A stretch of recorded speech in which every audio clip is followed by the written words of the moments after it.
levels of cosmic wisdom and personal spiritual experience. Education aspires to the attainment of meanings, and culture grasps at cosmic relationships and true values. Such evolving mortals are genuinely cultured, truly educated, and exquisitely God-knowing. 7. The Era of Light and Life.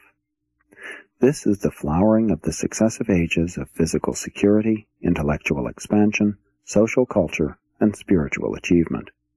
These human accomplishments are now blended, associated, and coordinated in cosmic unity and unselfish service. Within the limitations of finite nature and material endowments, there are no bounds set upon the possibilities of evolutionary attainment by the advancing generations who successively live upon these supernal and settled worlds of time and space. After serving their spheres through successive dispensations of world history and the progressing epochs of planetary progress, the planetary princes are elevated to the position of planetary sovereigns upon the inauguration of the Era of Light and Life. 6. Planetary Culture.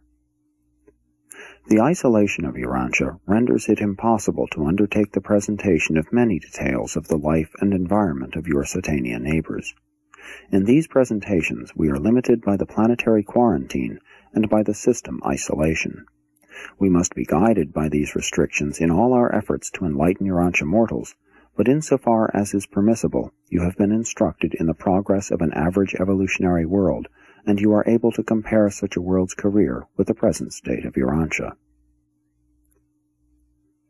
The development of civilization on Urantia has not differed so greatly from that of other worlds which have sustained the misfortune of spiritual isolation, but when compared with the loyal worlds of the universe, your planet seems most confused and greatly retarded in all phases of intellectual progress and spiritual attainment.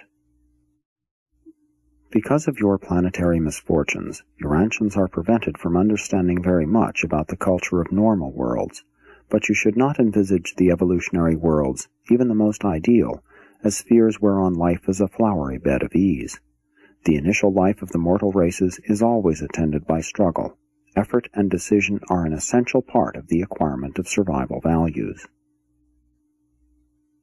Culture presupposes quality of mind.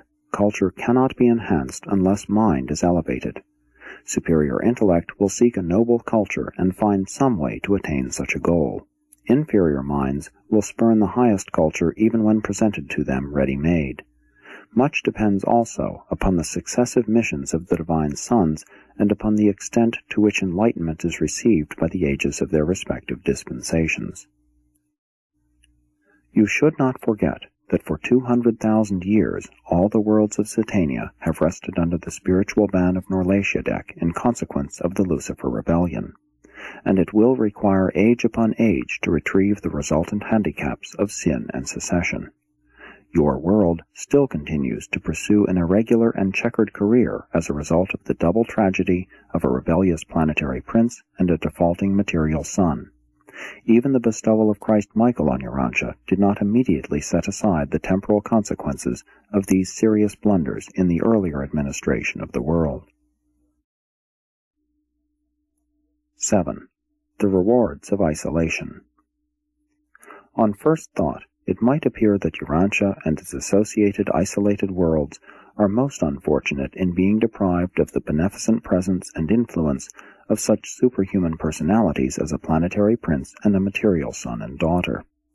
But isolation of these spheres affords their races a unique opportunity for the exercise of faith and for the development of a peculiar quality of confidence in cosmic reliability which is not dependent on sight or any other material consideration. It may turn out, eventually, that mortal creatures hailing from the worlds quarantined in consequence of rebellion are extremely fortunate. We have discovered that such ascenders are very early entrusted with numerous special assignments to cosmic undertakings where unquestioned faith and sublime confidence are essential to achievement.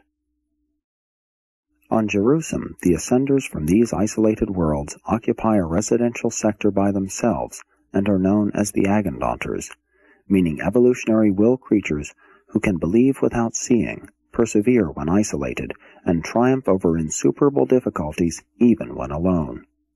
This functional grouping of the Agandanters persists throughout the ascension of the local universe and the traversal of the superuniverse. It disappears during the sojourn in Havona, but promptly reappears upon the attainment of paradise, and definitely persists in the core of the mortal finality. Tabamantia is an Agandanter of finaliter status, having survived from one of the quarantine spheres involved in the first rebellion ever to take place in the universes of time and space.